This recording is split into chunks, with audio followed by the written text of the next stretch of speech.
Hi everybody, I hope this video finds you well. In today's video, I'll be introducing our class, Math 270, and going over the syllabus for our course. Let me start by saying a little bit about the structure of our class.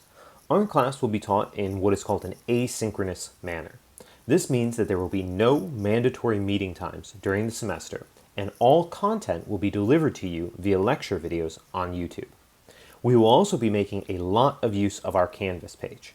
On our Canvas page, you will find all the files you need for our class, announcements, discussion boards, and your grades. You will also be submitting all of your assignments via Canvas. Also, let me take this moment to remind you that since this is a summer course, the pace is twice as fast as a normal class or term. There are assignments due basically every week and exams occurring every other week. It will be absolutely essential to keep up with the material, and you should plan on watching a few lecture videos every day during the term. Daily schedules will be posted on Canvas to make sure you're staying on track and keeping up with our course. With all that being said, what is Math 270 really all about? Well, it's a unique class since it's actually a combination of two distinct branches of advanced mathematics: differential equations and linear algebra. Differential equations is a natural step forward from your study of calculus and asks how to solve equations that involve derivatives of different orders. Differential equations is widely used in engineering, physics, and other scientific disciplines because of its importance in modeling. Linear algebra, on the other hand, is more abstract and in some ways is really the study of mathematical structures, particularly linearity. Linear algebra is an essential foundation for many other branches of mathematics, but is also often applied in computer science. In our course, we'll study both of these branches, starting with 2 weeks of differential equations, then 4 weeks of linear algebra in the middle of our course, and then ending with 2 more weeks of differential equations. With all that being said, let's get into the meat of the syllabus and our introductions here. First of all, let me go ahead and introduce myself. My name is Ben Mitchell, and I will be your instructor for the next 8 weeks for this course. Since this is a fully online class, I think it's very important to start by discussing the sort of contact methods that we have. Obviously, you want to know how to be able to sort of reach out, ask questions, get help during the course. And for our class, we actually have 3 different contact options, all that you guys are free to use at any time. First of all, let's go ahead and talk about direct email. My email address is right here, bmitchell@elcamino.edu. Always feel free to just send me a direct email, ask any questions that you might have. Generally, I recommend email more for sort of quote-unquote personal questions, how you personally are approaching the course, how your grades are in the class, things like that. But of course, if you have content questions, you can send them via email, though I will recommend sort of another option in just a few moments for content-related questions. But there's my email, bmitchell@elcamino.edu. The second sort of contact option that we have is we'll have 2 hours each week of office hours via Zoom. So those times are listed here. They are Tuesdays from 2 p.m. to 3 p.m. and Thursdays from 11 a.m. to 12 p.m.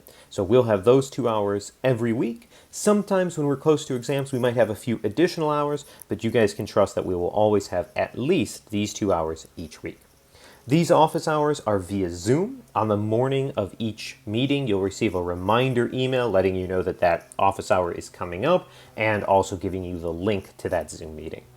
The great thing about these office hours via Zoom is that via Zoom we get to have a whiteboard so that we can actually sort of work through problems and actually get to write things out as we're sort of discussing and have that sort of live discussion that you can't necessarily have via email or the discussion boards. So these office hours are a really great chance to sort of work through examples and practice problems together. The third and final sort of contact option, it's not listed directly on the syllabus, but you'll see it when you go through your Canvas page, is that for each major set of exercises or practice problems or things like that, you'll have a discussion board posted on Canvas. That discussion board is a really great feature because if you ask a question on one of those discussion boards, then when either myself or one of your classmates answers that question, everybody in the class benefits from that explanation, from that back and forth. Everybody is really sort of gaining from that sort of engagement there. So those discussion boards are really, really beneficial. Also, on my end, I said earlier that I sort of prefer the discussion boards to direct email for content. One of the reasons is that in those discussion boards on Canvas, there's a mathematics equation editor, so it is much easier to type out mathematics on the discussion boards than it is in email. But again, with all of these contact options, it's really your choice how you want to make use of them. So again, in quick summary, 3 major ways of reaching out during the term. We've got direct email, bmitchell@elcamino.edu, weekly office hours via Zoom, Tuesdays 2 to 3 p.m., Thursdays 11 a.m. to 12 p.m., and discussion boards on Canvas. One thing that applies to all of these contact options that I really want to call attention to is that since this is an online class, it is super important to be very proactive about reaching out when you have questions or you want clarification. It can be pretty challenging to, especially with material that you're just learning, to really be able to sort of phrase or ask your question. Never hesitate to do so. Even if you're not completely clear on what you're trying to ask, just do your best, send it in the email, post it on the discussion board. Even if it's not a super coherent question, I'll do my best to give you some response and we can go back and forth and really hash out what the sort of central point was that you were trying to get to. So always feel free to reach out, never hesitate to do so, and the sooner you do it, the better, especially with considering the pace of our class. You don't want to let things sort of pile up. The sooner you ask, the sooner that can be sort of clarified, and the easier it'll be for you to move forward with the new material. All right, now let's start talking about what we actually see on the syllabus here. Prerequisite, of course, you guys have taken at this point several calculus courses and a multivariable calculus course. What are you going to really need from all that? Well, what's going to be really important is your knowledge of sort of single variable calculus. You're going to have to make a lot of use of derivatives and integrals in this course. Those are probably the 2 most central skills from your earlier classes that you absolutely need for this. If you're a little unsure about some of that, or it's been a while since you did a lot of derivatives and integrals, you will find some derivative and integral practice on Canvas. It's probably a good idea to work through those and make sure you're comfortable with everything on there. The reason that derivatives and integrals are so essential is because, as I mentioned, the first 2 weeks of this class launch right into solving differential equations. And as you can imagine, solving equations that involve derivatives means that you'll be taking a lot of derivatives and you'll be taking a lot of antiderivatives. So absolutely got to make sure you're solid on those 2 skills there. There's a brief description of this course and what we're going to be studying. You can read through it if you want. I'm not going to go over it right now, but of course, it's sort of fun later on to go back over and see that you really now understand what maybe all of these things really mean as we proceed through our class.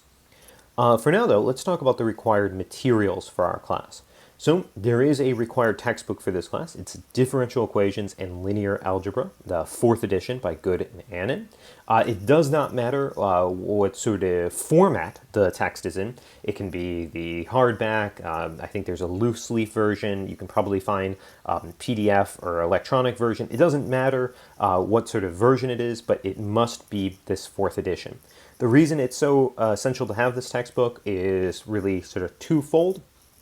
First, and probably most simply, I do give you guys a lot of sort of chosen practice problems from this textbook, so you need the textbook to have access to those questions so you can work through those practice problems. The second sort of reason is that in this course, we are going to do quite a few sort of theoretical things. There's a good amount of theorems and proofs in this course. I demonstrate proofs of a lot of those theorems in lecture videos.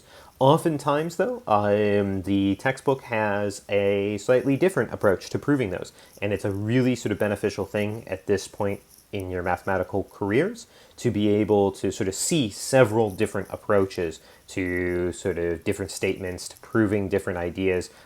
Really, at this point, you're going to be seeing that there's a lot of situations where we have several pathways to the same result. So having that textbook and getting that alternate perspective on some of the big topics is a really beneficial thing. So definitely need Differential Equations and Linear Algebra, the 4th edition by Good and Annan. In terms of a calculator, you're allowed to have one. It's not required. You won't really find a lot of use for it. At the very end of sort of week 2, we'll do a little piece of sort of numerical approximations to differential equations that will have a bit of computation in it. Other than that, you really won't find any moments in the course where you'll need a calculator. But if you want to have one with you, you're certainly welcome to do so. All right, there's also a giant list of sort of course objectives here. Again, these things will probably mean a lot more to you sort of midway through or near the end of the class so that you can really see, oh, you've learned all these things. Yeah, I think it's fun to go through and really give yourself that sense of accomplishment since, as you can see, there's a lot of things in this class that you'll be learning how to do. But for now, let's go ahead and move to page 2 of our syllabus.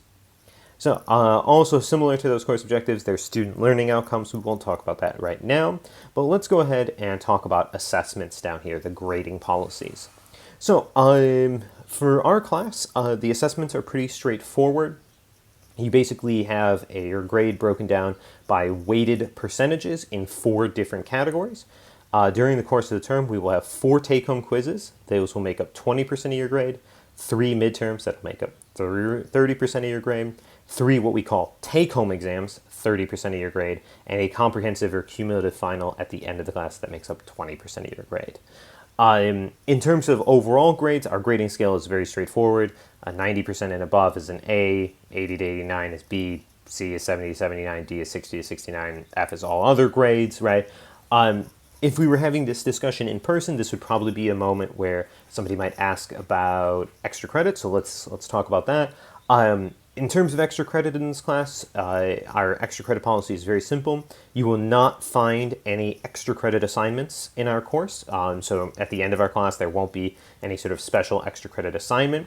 However, you will generally find on every individual assignment, every quiz, every midterm, a extra credit question or 2 if you are looking for that extra credit opportunity. So just know that there won't be any big extra credit assignment overall, but you can find 1 or 2 extra credit questions on pretty much every assignment that we do. All right, let's talk about each of these sort of categories individually. So our quizzes. There will be 4 quizzes during the term. That probably gives you a hint that the way we sort of divide this class up is into sort of 4 quarters, basically 2 weeks at a time. First 2 weeks of differential equations, then 2 weeks of an introduction to linear algebra, then 2 weeks of sort of advanced linear algebra, and then 2 more weeks of a return to differential equations. So there's sort of a quiz for each of those parts there. When you're working on your quizzes, feel free to discuss your work with your classmates.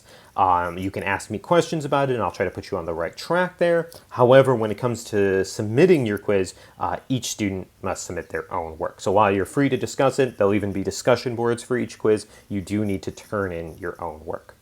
The quiz due dates are already preset. All of the important dates for this class are already set and they're all listed on your front page of Canvas if you ever need to reference them. Quizzes will be due on the Tuesdays of weeks 2, 4, 6, and 8, so basically every other week, and they are always due by 11:59 p.m. You'll have the quizzes about a week in advance, so you'll have plenty of time to sort of work through them. They're not supposed to be sort of a time-based thing. They're really supposed to be just making sure that you're understanding the major concepts in that sort of quarter of our class. Quizzes, just like everything in this class, is going to be submitted electronically via Canvas. You have to submit them as a single PDF file. If you have questions about how to make that sort of PDF file, there is a document on Canvas called the Electronic Submissions Guideline that walks you through different ways to sort of convert your work into a PDF format and submit it. It talks about some free apps that let you scan documents using your phone or tablet. Definitely take a read through that if you haven't had some experience submitting, assessments electronically. Probably most of you had at this point since we've had about a year or more of remote instruction, but, just take a look at that electronic submissions guidelines if you have any questions, or feel free to just reach out to me directly. Keep in mind that submissions that are late or in an incorrect format can be penalized, and again, any of those questions about electronic submissions, you can probably find the answer to on Canvas. All right, so those 4 quizzes, those are sort of your check-ins to make sure you're understanding the major ideas of each sort of quarter of our class. Then, shortly following each of those sort of quizzes being turned in, you guys will have a midterm. There are 3 midterms in our course. Their dates are already set as well, so absolutely make sure that you are available on these days because we've already set these dates. So these are on the Fridays of weeks 2, 4, and 6. So again, sort of every 2 weeks, there is one of these midterms. Midterms, there's a little bit more of a sort of time frame. The quizzes, you'll have open for basically over a week. Midterms will be made available at 9 a.m. and will be due by 5 p.m. the same day. That means that for these midterms, you basically have an 8-hour window to complete them. Are the exams designed to take 8 hours? No, the exams probably will take you somewhere around 2, maybe 3 hours to complete. I'm giving you that full 8-hour window though, in case you do want additional time, or in case you have other responsibilities, other classes that take up some of that time. You have to make sure though that you give yourself at least 2 to 3 hours in that 8-hour window to complete each of these exams. When you're working on these exams, you're allowed access to your notes. That means the notes you've taken. It also means our textbook. It means our course materials, including the lecture videos. Any of the things that were provided to you for this class, you're allowed to look over while taking these exams. What you're not allowed to do while working on these exams is discuss or share work on these midterms with any of the students in your class or any individuals outside of your class. So while you can discuss amongst each other the quizzes, the midterms you have to do individually here. Midterms, just like the quizzes though, will be submitted electronically via Canvas and again must be submitted as single PDF files. Keep in mind, like I said, these dates for these exams are set in stone, so no makeup exams will be given. However, one exam score can be replaced by your final if the final exam score is higher.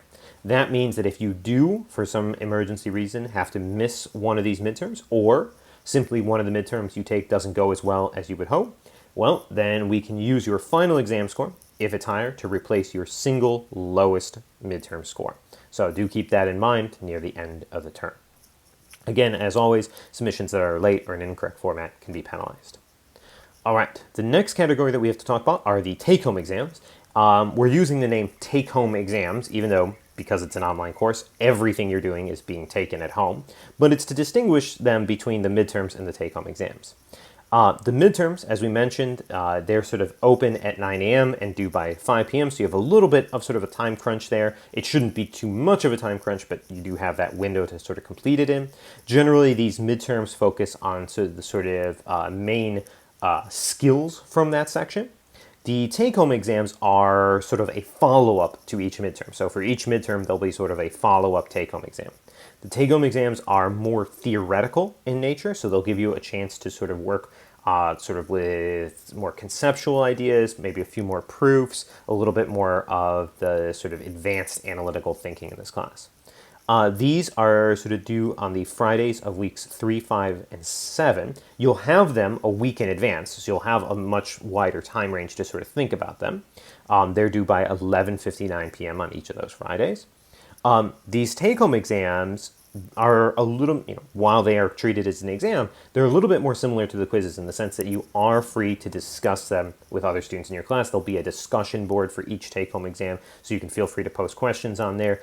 You can ask me questions about them. I won't be able to give you full answers, but I can definitely steer you in the right direction or let you know if what you've put down is sort of appropriate. But as always, you will need to submit your own work here.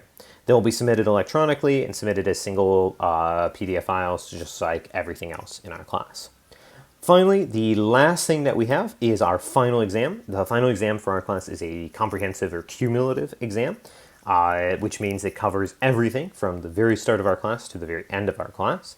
It is held on the last day of our class, which for us is Thursday, August 12th. The final exam is just sort of a slightly longer version of a midterm. It is made available at 9 a.m. and then will be due by 9 p.m. the same day. So you have a 12-hour window to complete it. Again, probably should only take about 3 to 4 hours to actually complete it, but you have that full 12-hour window if you want to use it, or if you need to do other things during that, just make sure you have at least 3 to 4 hours in there to complete that exam. Just like everything else in our class, you're allowed access to your notes while working on your final exam. So that means your notes, our course materials, lecture videos, textbook, whatever we have from our class, you're allowed to use it as you're doing that final. You're not going to be allowed to discuss or work on the final exam with any other students in your class or anyone outside of the class. And again, just like everything else, final exam will be submitted electronically.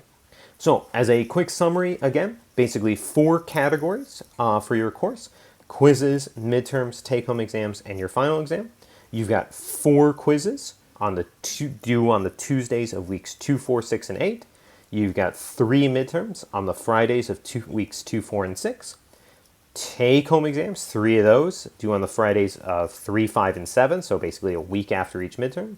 And then that final exam on the very last day of class. As you can tell, there's a lot of sort of things that happen each week. You have basically on those weeks 2, 4, and 6, you have both a quiz due and a midterm at the end of the week. And then on the off weeks, 3, 5, and 7, you have one of these take-home exams due. That's, of course, due to the nature of this twice as fast pace, condensing 16 weeks of a course into 8 weeks. So do be expecting that there's basically always something sort of going on in our class here.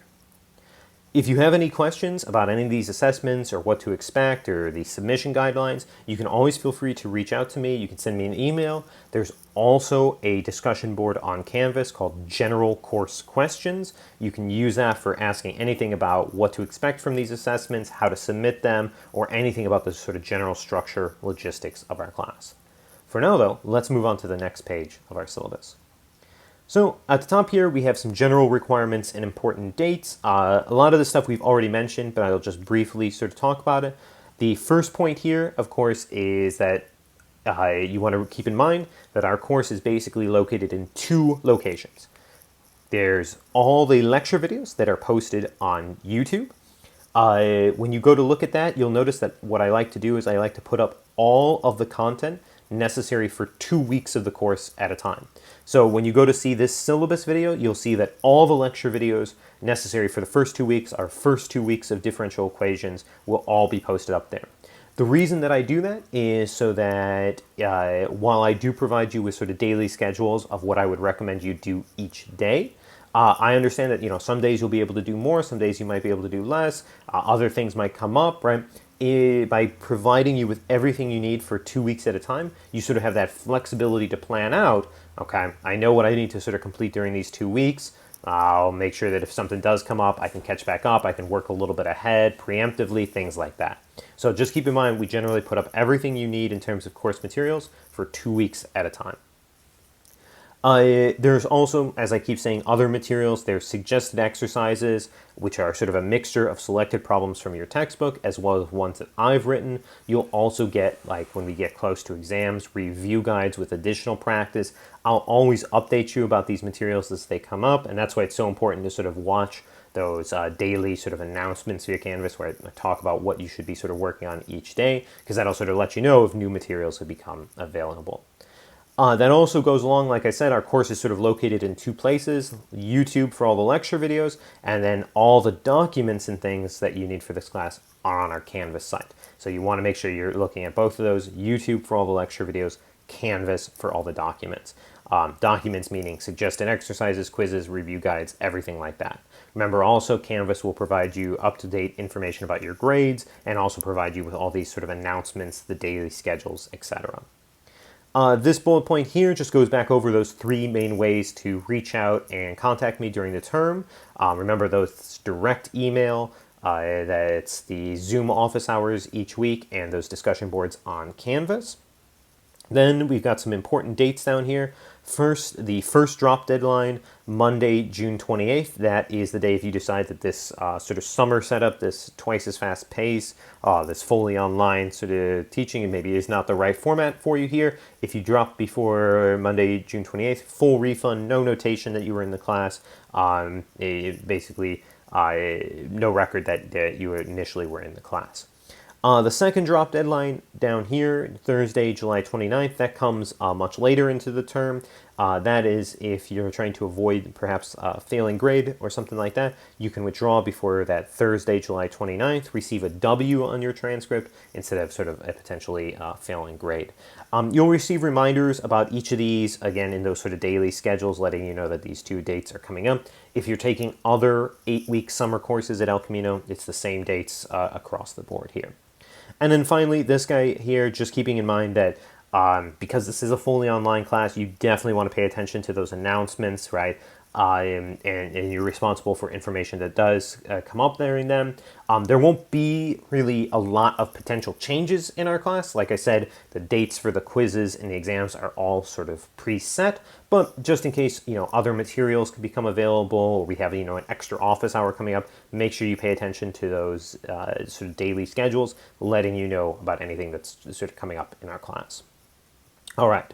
We've got some cornerstones to success here. These are pretty straightforward. They probably would apply to all classes, particularly any math class, but I do want to just mention what they sort of mean in context of our class. Obviously, keeping up with the material.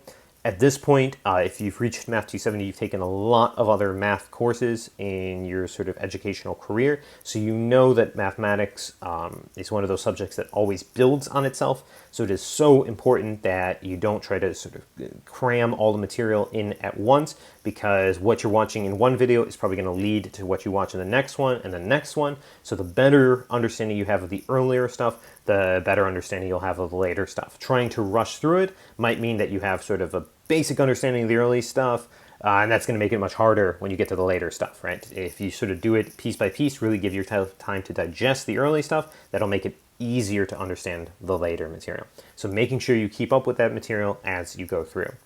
Definitely also keep in mind, you've probably taken other online classes at this point, but every course is a little bit different, so definitely spend a little bit of time at the beginning, first couple days of our class, just trying to figure out what routine or rhythm is going to work for you in our course, right? That's why I also recommend, just watching one or two of the videos at the start, getting a sense of the style of my videos so that you know, okay, what's going to work for you during the setup of our course.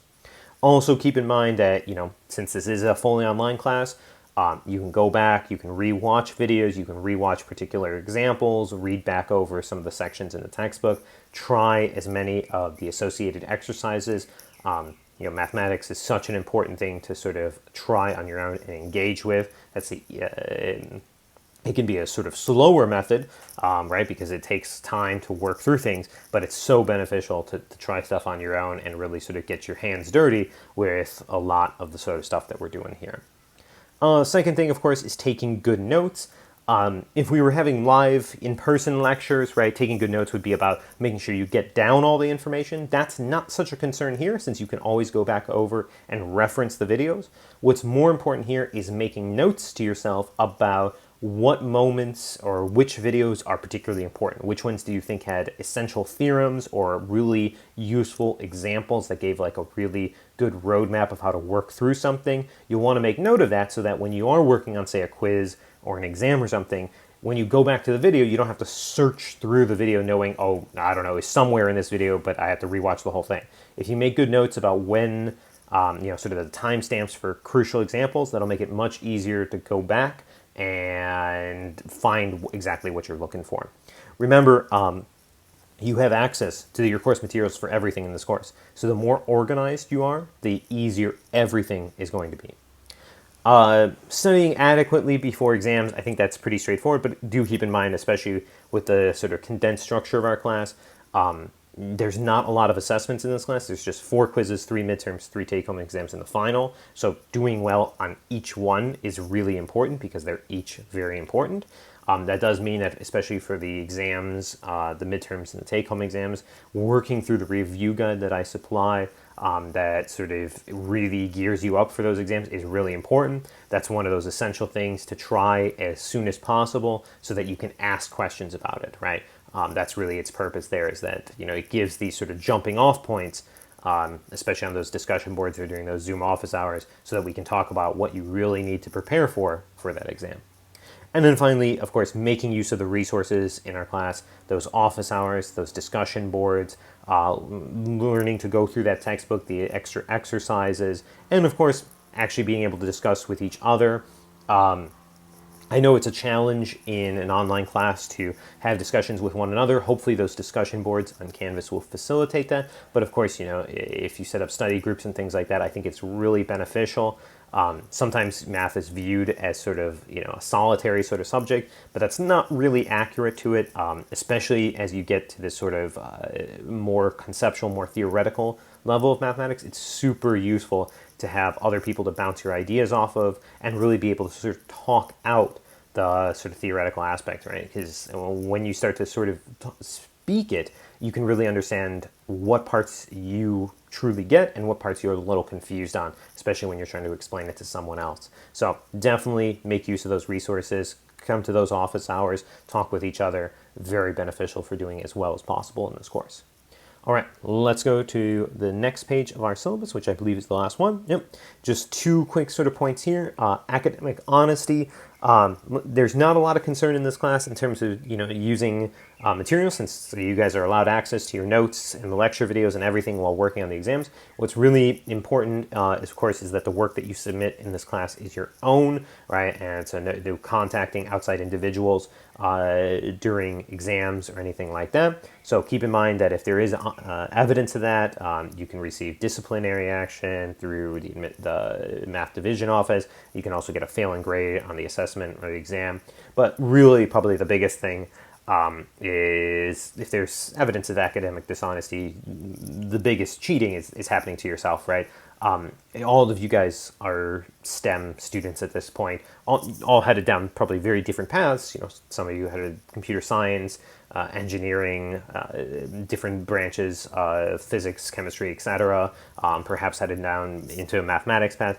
This Math 270 course is super essential to all of those. It really lays the foundation of mathematics that's used in so many different scientific disciplines. So this is a course where you can really gain a lot as you move forward into whatever your sort of career or path is going to be. So I really want you guys to benefit the most you can from it. And that means, working honestly at it yourselves.